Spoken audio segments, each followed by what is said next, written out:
Bonne année 2020. Absolument, 2020. La santé. Surtout, le bonheur, la paix, la joie, la résilience. Et la bienveillance. Absolument, nous vous aimons très fort. On vous embrasse très fort. Et sortons de nos carcans. Sortons de notre zone de confort. Il y a de très belles choses à découvrir. Allons les uns vers les autres. Ce sera super.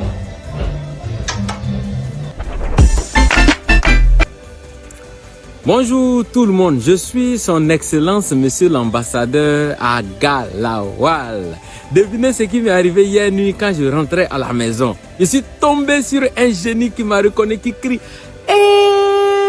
à Galawal. J'ai dit oui, lui-même en chaîne et en or. Il dit oh vraiment tu as beaucoup de chance parce que moi que tu vois là, moi génie que tu vois là, on me croise pas comme ça hein. J'ai dit ah bon? Il dit voilà donc il faut me faire tous tes vœux, n'importe quel vœu, je vais réaliser ça tout de suite pour toi.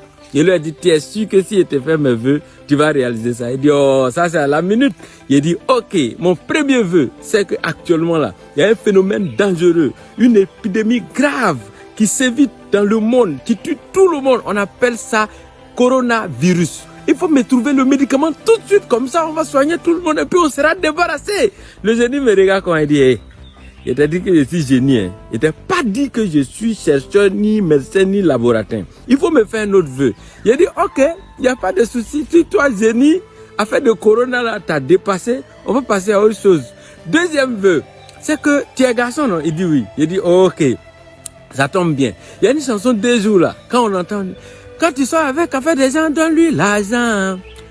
Tu sors avec enfant des gens, donne-lui l'argent. Il dit, c'est pas le Didier Léo, le traite là. J'ai dit c'est bien lui. Il dit ah je connais, je suis au courant. Nous les aînés on écoute.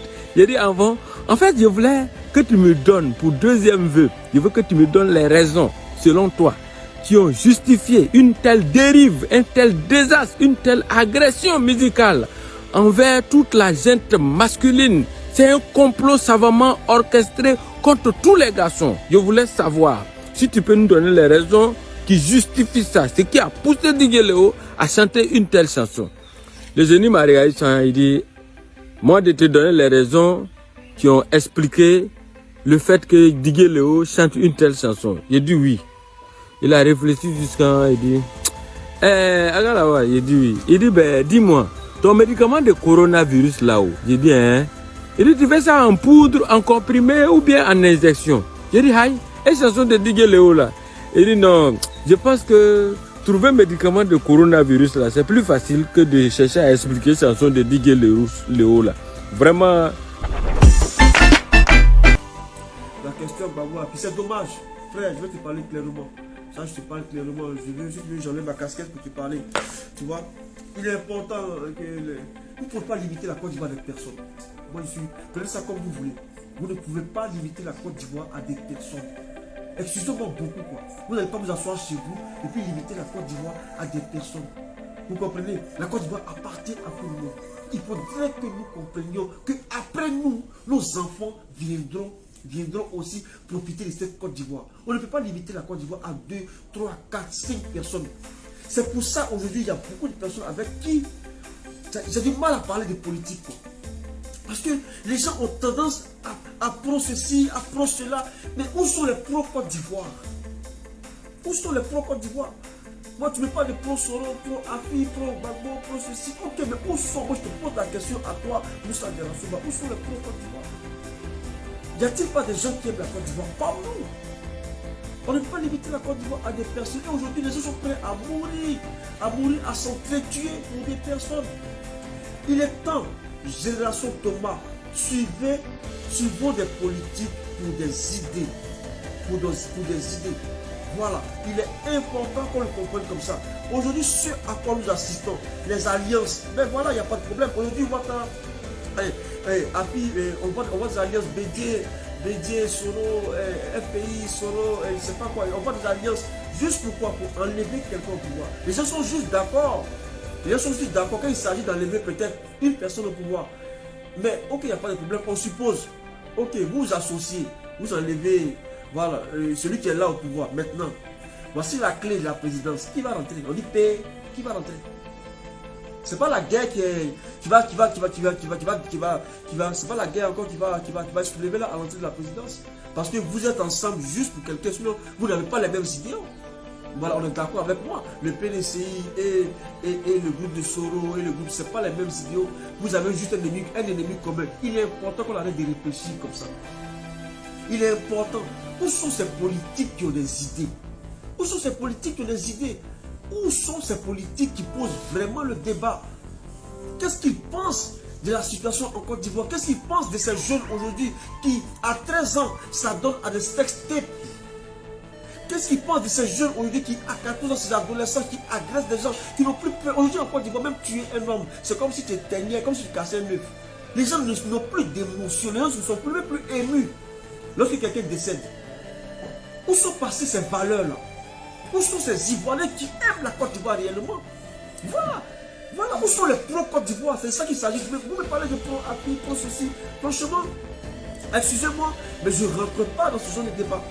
Les élections arrivent, on ira voter. Si tu peux l'aller, j'emploie tout le monde à aller voter, mais il est important qu'on revoie, qu'on repense la façon de faire la politique en Côte d'Ivoire. Les gens sont trop dans la personnalisation des gens, dans la personnalisation de la politique. Il faut vraiment arrêter.